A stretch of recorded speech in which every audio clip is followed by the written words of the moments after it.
Alright, what up YouTube? I'm gonna do a video today. I've got a Stribog, however you want to say it here. This is an E3 roller delayed version, fairly new version. It's got the upgraded locker in it with the US stamp on it. Anyway, had torn the whole gun down in preparation for sending it off to get Cerakoted.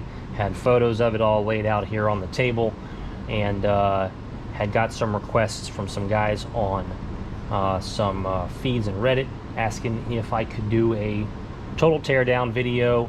Thought it might be a good resource. There's not really any out on the internet or on YouTube. There's nothing that Global Ordnance or Grand Power gives you. Their manual's kind of cruddy. And I've already talked to Joe at Global Ordnance to see if I could get some schematics on the Stribogs, and I'm hoping to get that here pretty soon. But so anyway, here goes. It's fairly similar as far as I'm aware for both the A1 and the A3s. You know, there's going to be a difference in the bolt, and maybe a difference in, you know, basically your charging handle and the shuttle and whatnot, but otherwise not much. And then again, maybe how the trigger's put together, but not too much. It all is going to come apart pretty much the same way.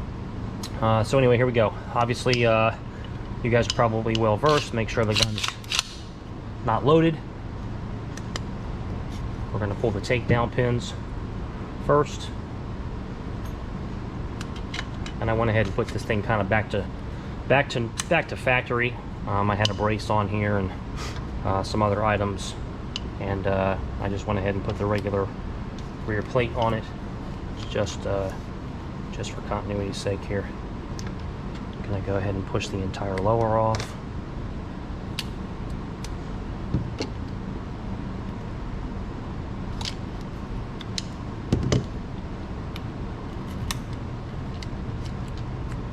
And I'm gonna set the lower off to the side for the moment. We'll work on that a little bit later, and I'll start with the upper.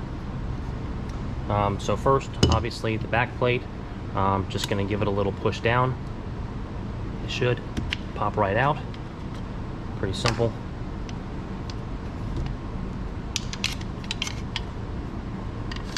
Pull out the bolt, the recoil spring, and for me, the locker and the roller. So for those of you guys who haven't seen that, it's a roller delay. The roller sits down like this in a recess that's in a block. I'll show you here in a moment. That's up in the receiver, and as the recoil happens, the roller lifts. As the recoil happens, it sits down in here like this.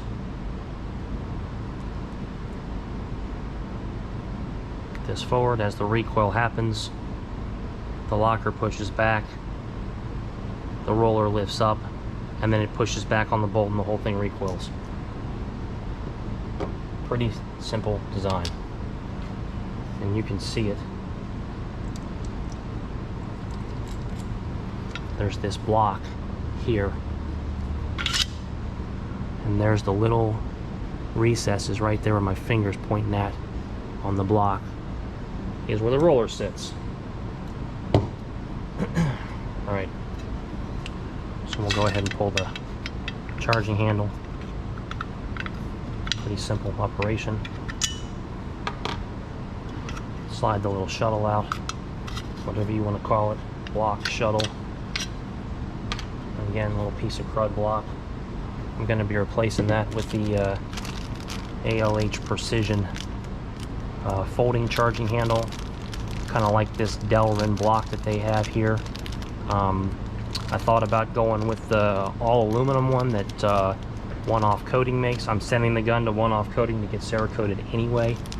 But again, I really like this folding charging handle, and so we'll see what we can do on that. Anyway, moving on. From here, for me, the next thing that I'm typically going to do is I'm going to remove the sights. Again, I'm going to completely tear this thing down, just because when I send it off, I want it to be a completely bare receiver, so that when it gets Cerakoted, There's nothing on it. I just start by, if you don't have a block, 2 pieces of rolls of tape work just fine. You get your tape, get your roll punch, and just punch them out. The sights that I have on the gun now are not the piece of crap factory plastic ones that they send. These are the upgraded metal ones. Kind of like these ones quite a bit better, so they don't break. I'm going to go ahead and knock it all the way through, and I'm going to chase it with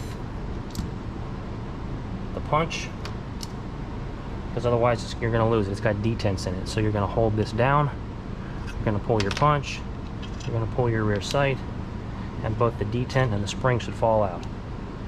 You're going to do the same thing with the front.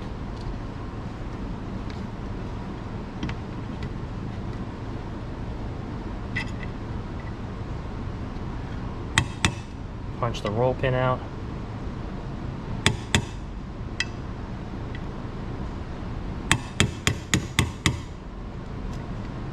And again, like I said, I just chase it with the punch, so that way it doesn't go taking off on me.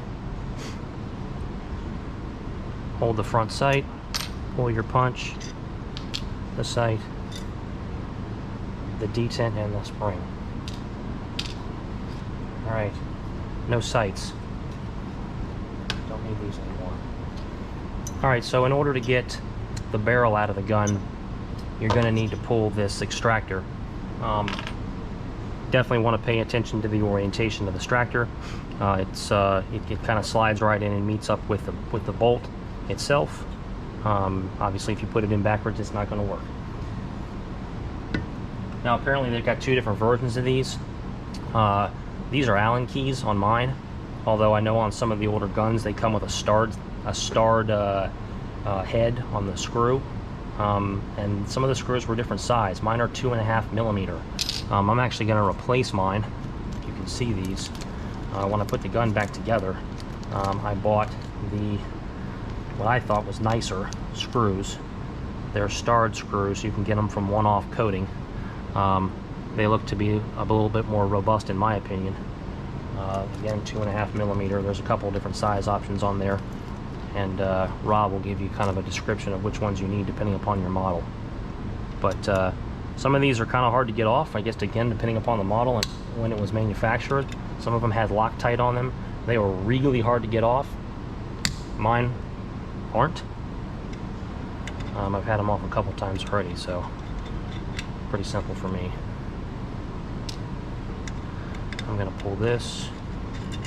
Me personally, I'm going to keep this plate because I want the plate to be Cerakoted the same color as the rest of the gun, instead of just being a black plate on there. I don't mind if the screws are black. I think I'm going to get the plate coated. It's going to go in the box, and I'm going to push out the extractor.